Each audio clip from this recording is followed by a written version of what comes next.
Günümüzde Tinder, Bumble gibi uygulamalar tam da bu. Araştırma yaparken öğrendim. Bundan haberim yoktu. Neydi? Ghosting, love bombing. Love bombing, gaslighting, ghosting. Nihayetinde de işte kara toprak. Bugün konuşacağımız kitap Erich Fromm'un Sevme Sanatı. 1956'da yazılmış bir eser ama hala çok güncel. Erich Fromm burada romantik bir hikaye anlatmıyor. Modern insanın sevgiyle olan ilişkisine bakıyor ve sevginin aslında öğrenilmesi gereken bir sanat olduğunu söylüyor. Bu kitabı yıllar önce okumuştum. İlk kez okuduğumda da şimdi de okurken yavaş altını çizerek okudum. Akıcı bir kitap diyemem. Bir de dikkatimi çekti. İlk okuduğum zamanlarda altını çizdiklerimle şimdikiler çok farklı cümleler. Önceki çizdiğim cümleleri okuyunca basit geldi. Şimdikiler de biliyorum ki 3. okumamda basit gelecek. Yani kitap aynı kalsa da değişen okuyucu olduğu için her okuma insan mutlaka bir şeyler katıyor. Kitaba geçmeden önce şunu da belirteyim. Erich Fromm bu kitabı yazarken yeni evlendiği karşısına duyduğu aşktan ilham almış. Özgürleştirici bir his yaşamış. Ama kitabını duygusal romantizm üzerine değil, gerçekçi bir analiz üzerine kurmuş. Bu çelişki kitabı değerli kılıyor bence. Çünkü aşkın büyüsünü yaşarken bile onu soğukkanlılıkla incelemeyi başarmış. Halbuki aşk başka ne olsun da hayatın mazereti. Erich Fromm kitabına şöyle başlıyor. Etrafımıza bakın diyor. İnsanlar sevgiye çok aşılar. Binlerce aşk filmi, sayısız aşk şarkısı var. Ama buna rağmen neredeyse hiç kimse sevgiyi öğrenmenin gerekli olduğunu düşünmüyor. Piyano çalmayı, resim yapmayı öğrenirken gösterdiğimiz ciddiyeti sevgiye göstermiyoruz. Peki neden? Erich Fromm 3 temel yanılgıdan bahsediyor. İlk yanılgı çoğumuz için asıl sorun sevmek değil sevilmek. Nasıl sevebilir mi yerine nasıl sevilen biri olur mu sorusuna takılıyoruz. Erkekler güçlü ve başarılı olarak sevilmeye çalışıyor. Para kazanıyor, kariyer yapıyor, statü peşinde koşuyor. Kadınlar ise daha çok kendilerini çekici kılmaya odaklanıyor. Vücutlarına, giyimlerine dikkat ediyor. Bu tespit 1956'da yapıldığında bir öngörüydü. Ama bugün sosyal medya çağında bu bizim gerçeğimiz. Instagram'da paylaştığımız her selfie, Twitter'da sergilediğimiz her başarı hikayesi bunlar beni görün, beni sevin yakar. Beğenilmek ve sevilmek arasındaki çizgi yok olmuş durumda. Erich Fromm'un tespiti sevgiyi dışarıdan kazanılması gereken bir ödül gibi görüyoruz. Popülerlik yarışmasında elde edilebilecek bir statü gibi. İkinci yanılgı sevmenin kolay, asıl zor olanın doğru kişiyi bulmak olduğunu düşünüyoruz. Doğru kişiyi bulsam her şey mükemmel olacak düşüncesi. Erich Fromm burada bunu metaforla anlatıyor. Buna kişilik pazarı diyor. İnsanlar kendi değişim değerlerini göz önünde bulundurarak piyasada bulabilecekleri en iyi nesneyi arıyorlar. İki insan piyasadaki en iyi seçimi yaptıklarını hissettikleri an birbirlerini beğeniyorlar. Bu kitap 1956'da yazıldı ama günümüzde Tinder, Bumble gibi uygulamalar tam da bu. Araştırma yaparken öğrendim. Bundan haberim yoktu. Bir pazar yeri gibi profilleri saniyeler içinde değerlendirip sağa ya da sola kaydırıyorlar. Amaç aşık olmak, sevmek değil. İyi bir yatırım yapmak gibi bir şey. Erich Fromm modern tüketim kültürünün sevgiyi nasıl metalaştırdığını öngörmüş. Üçüncü yanılgı aşık olma anının oluşturduğu o ilk yoğun heyecanla kalıcı sevgiyi birbirine karıştırıyoruz. İki yabancının arasındaki duvarların aniden yıkıldığı o an hayatın güzel anlarından biri. Özellikle yalnız hisseden biri için bu an bir mucize gibi gelir. Ama Erich Fromm bu yazıyor. Bu tür bir sevgi doğası gereği kalıcı değil. Neden? Çünkü o ilk heyecan aslında gizemin ve keşfin heyecanı. İki insan birbirini daha iyi tanıdıkça o ilk heyecan yavaş yavaş kayboluyor. Tanıdıklık arttıkça yakınlık azalıyor. Ve yerine sıkıntı, hayal kırıklığı geliyor. Sonunda insanlar artık eskisi gibi değil diyerek yeni bir nesne aramaya, o ilk heyecanı yeniden yaşamaya yöneliyorlar. Bu üç yanılgı bir araya geldiğinde anlıyoruz ki neden sevme sanatını öğrenmeye emek harcamıyoruz. Çünkü sorunu yanlış yerde arıyoruz. Kendimizde değil dışarıda bulmaya çalışıyoruz. Peki çıkış yolu ne? Erich Fromm'un cevabı net. Madem sevgi bir sanatsa herhangi bir sanatı öğrenir gibi yaklaşmalıyız. Tıpkı bir müzisyen, bir ressam ya da bir cerrah gibi. Her sanatın öğrenim süreci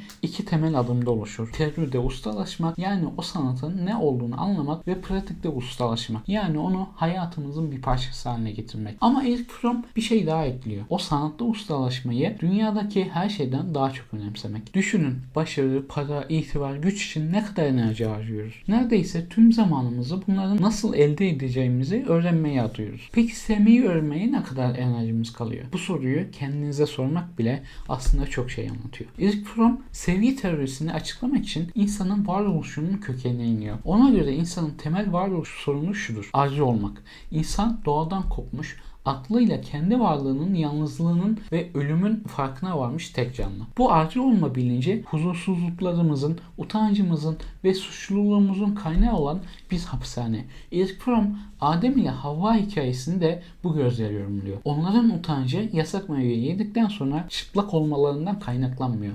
Asıl utanç birbirlerine ayrı olduklarını, birbirlerine henüz sevgiyle bağlanmamış iki yabancı olduklarını fark etmelerinden geliyor. Bu insan olmanın getirdiği o derin yalnızlık hissiyle ilk yüzleşme anı. İşte bu yüzden insanın en temel ihtiyacı bu ayrılık hapishanesinden kaçmak, birliğe ulaşmak, tevhide varmak. Tarih boyunca insanlık bu ayrılık acısına çeşitli çözümler bulmaya çalışmış. Ama Erich Fromm'a göre bunların çoğu tam anlamıyla çözüm değil. Daha çok geçici çareler. İlk olarak kendinden geçme durumları var. İlkel kabilelerin transa geçtiği ayinler, cinsel coşku anları, günümüzdeki alkol ve uyuşturucu kullanımı bu kategoriye girer. Ortak özellikleri şiddetli, geçici ve tüm kişiliği kapsayan deneyimler. O an için dış dünya ve ayrılık hissi tamamen kaybolur. Ama sonra ayrılık hissi daha güçlü bir şekilde geri döner. Bu da kişiyi bu deneyime daha sık ve daha yoğun başvurmaya yeter. Bu bir kaçış sarmalı ama aynı zamanda bir bağımlılık. Erich Fromm'un bu tespiti özellikle günümüzde anlamlı. Yüksek alkolizm, uyuşturucu bağımlılığı oranları, bunların hepsi aslında derin bir yalnızlık ve birleşme arayışının belirtileri. Bununla alakalı kanalda bir video çekmiştim. Modern Batı toplumundaki en yaygın çözüm yolu ise sürüye uyum sağlamak. Yani topluma uygunluk. Birey kendini toplumun gelenekleri, inançları ve eylemleriyle birleştirerek yalnızlık hissinden kurtulmaya çalışır. Ama Erich Fromm burada bir eleştiri yapıyor. Diktatörlüklerde bu uygunluk korku ve dehşetle sağlanır. Demokratik ülkelerde ise propaganda ve telkinlerle. Sonuçta demokratik toplumlarda bile büyük bir uygunluk baskısı var. İnsanlar bireyci olduklarını, kendi düşüncelerini savunduklarını sanırlar ama aslında çoğunlukla aynıdırlar. Aynı kıyafetleri giyiyor, aynı dizileri izliyor, aynı şeyleri gülüyor, aynı şeyleri üzülüyoruz. Erich Fromm'un tespiti modern eşitlik kavramı birlik yerine aynılık anlamına gelmeye başladı. Farklılıkları bir zenginlik olarak görmek yerine ortadan kaldırılması gereken bir pürüz olarak görüyoruz. Üçüncü bir eksik çözüm inşa edici faaliyet. Bir sanatkarın ahşapla, bir ressamın tuvaliyle, bir çiftçinin toprağıyla kurduğu birleşme hali. Kişi inşa etme süreci içinde kendini dünya ile bütünleştirir. Bu ona bir birleşme hissi verir ve saygın bir yol kazandırır. Ancak bu kişiler arası bir birlik sağlamadığı için eksik bir çözümdür. Bu yalnızca bireyin kendi emeğinin nesnesiyle kurduğu bir ilişkidir. Başka bir insanla değil. Tüm bu geçici ve eksik çözümlere karşı Erich Fromm'un sunduğu yanıt sevgi. Sevgiyi şöyle tanımlıyor. Kişinin bütünlüğünü, bireyselliğini koruyarak gerçekleştirdiği birliktir. Sevgi, insanı diğerlerine ayıran, duvarları yıkan, onu diğerleriyle birleştiren etkin bir güç. Burada etkin kelimesi önemli. Sevgi pasif bir duygu değil, aktif bir eylem. Erich Fromm, filozof Spinoza'dan etkilenerek iki tür faaliyeti ayırıyor. Birincisi bir tutkunun esiri olarak yaptığımız edilgen faaliyet. Mesela derin bir güvensizlik hissinden dolayı durmadan çalışan biri aslında bir şeye itilmiştir. Dışarıdan aktif görünse de pasiftir. Bir güdünün kölesi gibi. Ama Erich Fromm'un kastettiği etkin faaliyet ise insanın içsel güçlerini özgürce kullanması. Bir şeye kapılmak değil, bir şeyin içinde olmak. Sevmek zorlama olmadan sadece özgür olumluğunda yaşanılabilen insan gücünü somutlayan bir eylem. Erich Fromm diyor ki sevgi bir faaliyet ise bu faaliyetin en temel göstergesi vermektir. Sevmek almak değil, öncelikle vermektir. Peki neyi vermek? Genellikle vermek denilince aklımıza vazgeçmek, yoksun kalmak ya da fedakarlık yapmak geliyor. Erich Fromm'a göre bu yanlış anlama üretici olmayan istifçi karakterdeki insanlar için geçerli. Onlar için vermek bir yoksullaşma ama üretici bir kişilik için vermenin anlamı farklı. Erich Fromm der ki verme eğilimi sırasında gücümü, zenginliğimi, kudretimi hissederim. Bu üst düzeyde yaşanan canlılık ve taşınılan güç beni sevinçle doldurur. Vermek yoksullaştırmaz, zenginleştirir. Çünkü başkasına verirken kendi canlılığımızı, potansiyelimizi hissederiz. Ve en önemlisi vermek başka bir insana da vermeyi doğurur. Sevgi, sevgi üreten bir güçtür. Erich Fromm şöyle der. Çok şeyi olan değil, çok veren zengindir. Bu fikir tüketim toplumunun karşısında duruyor. Çünkü kapitalist sistem sürekli biriktirmeyi, sahip olmayı öğütlüyor. Ama Erich Fromm vermenin gücünden bahsediyor. Erich Fromm sadece maddi şeylerden bahsetmiyor. En önemli verme eğilimi insana özgü alanda gerçekleşir. Kişi başkasına neşesini, ilgisini, anlayışını, bilgisini, mizahını, üzüntüsünü, kısacası içinde canlı olan her şeyi verir. Kendi yaşamından vererek diğer kişinin yaşam duygusunu zenginleştirir ve kendi canlılığını hissettiği için kendisi de zenginleşir. Bu iki insanın birbirinin yaşam kaynağı olduğu karşılıklı bir canlanma sürecidir. Erich Fromm sevgiyi 5 türde sınıflandırıyor ve bunlar birbirinden aynı değil. Her biri diğerinin içinde var oluyor. İlk olarak kardeşçi sevgi var. Bu sevginin en temel türü. Diğer bütün türlerin içinde yer alıyor. Sorumluluk, saygı, bilgi ve başkalarını düşünme gibi davranışlar içeriyor. En büyük özelliği tek kişiye ait olmaması. Herkesin eşit olduğu düşüncesine dayanıyor. Erich Fromm'a göre çaresiz ya da yoksul durumda olanı, yabancıyı sevmek kardeş sevgisinin başlangıcı. İnsanın kendi etinden, kanından olan sevmesi büyük bir başarı sayılmaz. Asıl sevgi bir amaca hizmet etmeyen insanları sevmekle başlar. Erich Fromm burada radikal bir şey söylüyor. Genelde sevgi denince akla romantik aşk gelir. Ama en temel sevginin bu evrensel, koşulsuz ilgi olduğunu söylüyor. İkinci tür anas sevgi. Yani annenin çocuğuna duyduğu koşulsuz sevgi. En belirgin özelliği koruyuculuk davranışı. Erich Fromm der ki anne çocuğunu sevmekle zaten kendini sevmektedir. Ama ana sevginin gerçekten başarılı olup olmadığını küçük bebeğe gösterdiği sevgiyle değil, büyümekte olan çocuğa gösterdiği sevgiyle ortaya çıkar. Çünkü asıl zorluk çocuk büyüdükçe onu özgür bırakabilmek, ona kendi ayakları üzerinde durma gücü verebilmektir. Anas sevgi sadece anne çocuk ilişkisiyle sınırlı değil. Bu biyolojik bağın olmadığı yerde de insan ilişkilerinde anas sevgi görülebilir. Erich Fromm burada önemli bir noktaya değiniyor. Gerçek anas sevgi kontrolden vazgeçmeyi, bağımsızlığı desteklemeyi içeriyor. Üçüncü tür cinsel sevgi. Bir başka insanla tek vücut olmaya duyulan şiddetli istek. Bu yapısı itibariyle özeldir ve Erich Fromm'a göre var olan sevgi türlerinin en aldatıcısı budur. Neden aldatıcı? Çünkü cinsel çekim ve birleşme arzusu o kadar yoğundur ki bu kolaylıkla sevgi ile karıştırılabilir. Cinsel sevginin diğer türlerden en belirgin farkı eşitlik anlayışının olmaması. Kardeşini seven bütün kardeşleri sever. Baba sevgisi bütün çocuklara eşittir. Ama cinsel sevgide tek bir kişi seçilir. Erich Fromm cinsel sevginin seni seviyorum çünkü sana ihtiyacım var diye başladığını ama olgunlaştıkça sana ihtiyacım var çünkü seni seviyorum haline dönüştüğünü söyler. İlk aşamada aslında kendi eksikliğimizi tamamlamak için seviyoruz. Ama olgun sevgide karşı tarafı kendi varlığı için sevmeye başlıyoruz. Dördüncü tür kendini sevme. Belki de en yanlış anlaşılan sevgi türü. Çoğu insan kendini sevmeyi bencillikle karıştırır. İnsan kendisini ne kadar çok severse başkalarını o ölçüde az sever diye düşünülür. Ama Erich Fromm'a göre bu yanlış. Öz sevgi diğer bütün sevgi türlerinin ön koşulu. Kendini sevmeyen başkasını sevemez. Erich Fromm der ki eğer kendinizi severseniz başkalarını da kendiniz kadar seversiniz. Bir başkasını kendinizi sevdiğinizden daha az seviyorsanız kendinizi sevmekle gerçek bir başarı sağlayamazsınız. Mantıksal açıdan da düşünün.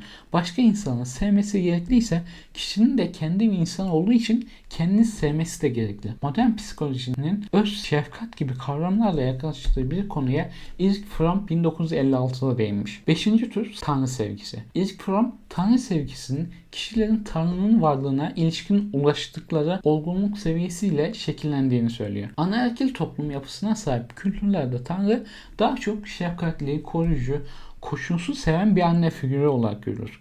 Ataerkil toplumlarda ise daha çok adalet dağıtan, yargılayan bir baba figürü.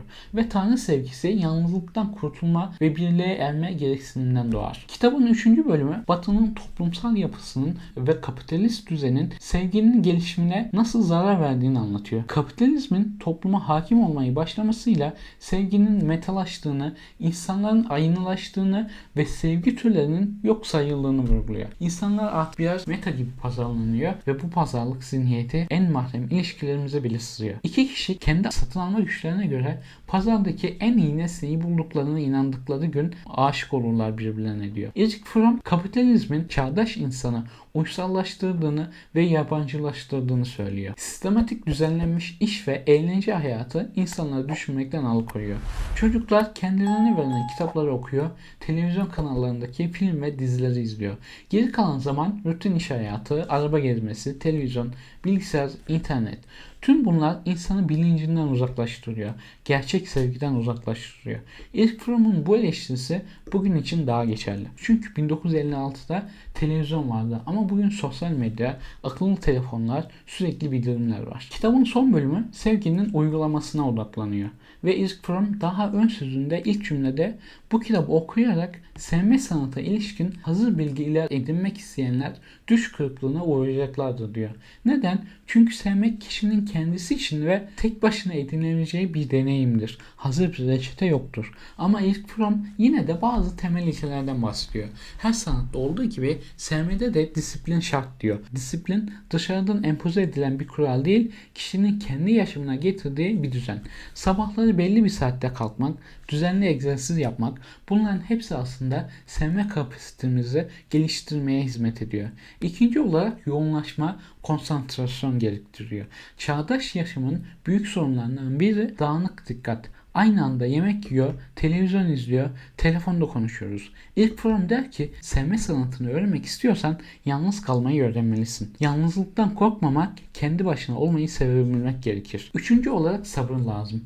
Çağdaş kültür sabırsızlığı teşvik ediyor ve her şeyi hızlı istiyoruz. Hızlı yemek, hızlı araba, hızlı sonuç ama sevgi sabır istiyor. Bir ağacın büyümesini izler gibi sabırla acele etmeden. Dördüncü olarak inanç gerekiyor. Erich Fromm burada önemli bir noktaya değiniyor. İnanç ama dogmatik bir inanç değil. Ussal, deneyime dayalı bir inanç. Sevmek kendini karşılıksız adamak, sevgimizin sevilen kişide de sevgi oluşturacağı ümidini taşımak demektir. Bu bir inanç. Ancak kendimize inanç duyduğumuz zaman başkalarına da inanç duyabiliriz diyor. Son olarak narsizmi yenmek gerekiyor. Erich Fromm'a göre sevginin kazanılması için en önemli koşul kişinin kendi narsizmini yenmesi. Narsist kişi sadece kendi içindeki şeyleri, kendi ihtiyaçlarını, düşüncelerini, duygularını gerçek olarak görür. Dış dünyada olan şeyler bu iç deneyimin terimleriyle yani kendi için yararlı mı yoksa tehlikeli mi olduklarına göre değerlendirilir. Sevgi ise narsizmin tam zıttı. Başka bir insanı kendisi olarak görebilmek, onun ihtiyaçlarını kendi ihtiyaçlarımız kadar önemli saymaktır. Erich Fromm'un bu 5 ilkesi basit görünüyor ama uygulaması çok zordur. Çünkü hepsi modern yaşam tarzının tersi bir şey gerektiriyor. Erich Fromm'un 1956'da yazdığı bu kitap hala güncel. Sosyal medya çağında beğeni ve takipçi sayısıyla ölçülen değerimiz sürekli olarak başkaları tarafından onaylanma ihtiyacı Erich Fromm'un dediği gibi sevilmek problemi belirgin. Hızlı tüketim kültürü, date uygulamaları neydi? Ghosting, love bombing. Love bombing, gaslighting, ghosting. Nihayetinde de işte kara toprak. İlişkilerde tüketiliyor artık. Daha iyisini bulabilirim mantığıyla sürekli arayışta olan bir nesil var. Paradoksal olarak hiç bu kadar bağlantılı olmamıştık. Ama hiç bu kadar da yalnız hissetmemiştik. Erich Fromm'un bahsettiği varoluşsal yalnızlık pandemi sonrası dönemde daha net göründü. Netflix, Instagram, online alışveriş her şeyi anında istiyoruz. Ama Erich Fromm'un dediği gibi sevgi sabır istiyor. Yavaş yavaş gelişen, derinleşen bir süreç. Bana göre kitabın değeri size sevgiye dair bir fikir vermesinin yanında modern toplumun temel sorunlarına dair derin bir analiz sunması. Erich Fromm bize şunu söylüyor. Sevgi şans eseri bulduğumuz ya da içine düştüğümüz pasif bir duygu değil. Bilinçli bir çaba gerektiren aktif bir sanat. Ve bu sanat insanın en temel varoluş sorunu olan ayrılığın ve yalnızlığın üstesinden gelmenin olgun yolu. Pratik gerektiriyor. Nasıl ki bir müzisyen her gün enstrümanını eline alıyorsa sevme sanatı da her gün bilinçli bir çaba, odaklanma, sabır ve farkındalık gerektiriyor. Ve belki de en önemlisi sevgi sadece romantik ilişkilerde değil, bir arkadaşa, bir çocuğa, kendimize hatta doğaya karşı geliştirdiğimiz bir tutum, bir yaşam biçimi olmalıdır. Erich Fromm'un sözleriyle bitirelim. İnsanın varoluş sorununun en sağlıklı yanı yanıtı sevgidir. Dolayısıyla sevginin gelişimine yer vermeyen bir toplum gelecekte insan doğasının bu temel gereksinimi gözden kaçırdığı için yok olacaktır. İzlediğiniz için teşekkürler. Videoyu beğenmeyi, kanala abone olmayı unutmayın. Yorumlarda sevgi hakkındaki düşüncelerinizi yazın, konuşalım. Bir sonraki videoda görüşmek üzere. Kendinize iyi bakın. Hoşça kalın. Edebiyatla kalın.